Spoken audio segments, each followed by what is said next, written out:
Bapak, Ibu, Saudara-saudari yang terkasih dalam Tuhan, selamat berjumpa dalam Renungan Harian MSC Provinsi Indonesia edisi Rabu 26 Januari 2022. Hari ini kita memperingati dua santo yang adalah gembala umat, yakni Santo Timotius dan Santo Titus.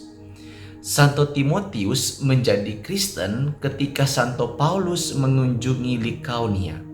Ia diangkat menjadi uskup di Efesus, kemudian dibunuh pada tahun 97. Santo Titus berasal dari Antioquia. Ia kemudian menjadi Kristen dan ikut serta dengan Santo Paulus dalam Konsili Yerusalem. Ia kemudian diangkat menjadi uskup Kreta, kemudian juga meninggal di kota yang sama.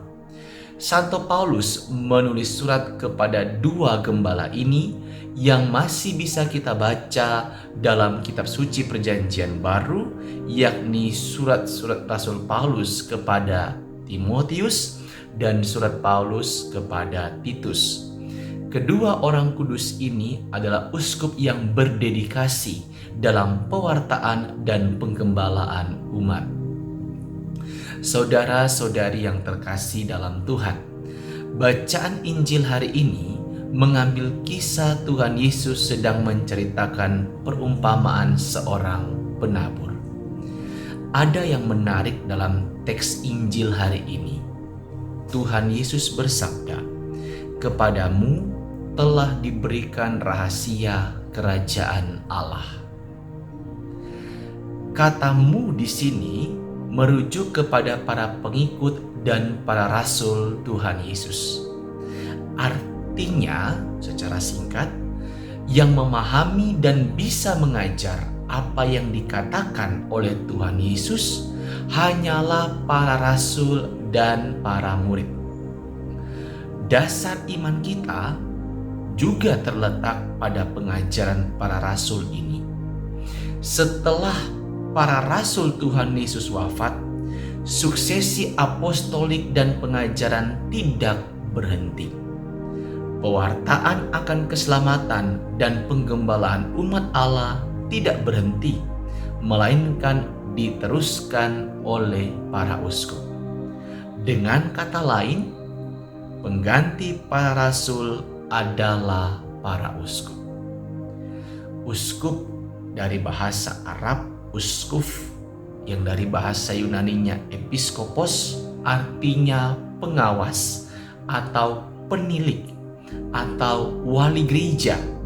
Dalam bahasa Belanda bishop, biskop, yang padanannya dalam bahasa Inggris juga bishop.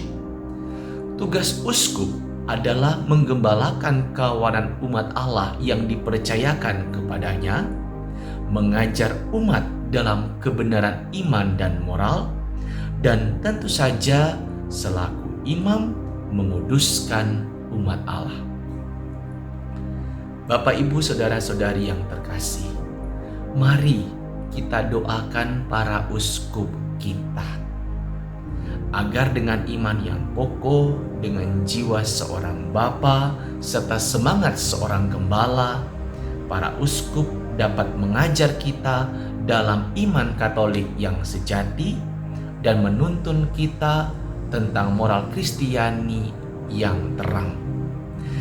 Meminjam kata-kata dari Uskup Agung Jakarta yang utama Ignatius Kardinal Suharyo yang mengatakan, "Semoga umat di keuskupannya dapat makin manusiawi serentak Kristiani." Saya percaya itu juga yang menjadi harapan banyak uskup di keuskupannya masing-masing. Semoga dengan penggembalaan para uskup kita semua bisa menjadi tanah yang subur, sehingga setiap sabda yang kita dengar dapat berbuah lebat demi kemuliaan Tuhan. Santo Timotius dan Santo Titus, doakanlah kami. Dikasihilah hati kudus Yesus di seluruh dunia selama-lamanya.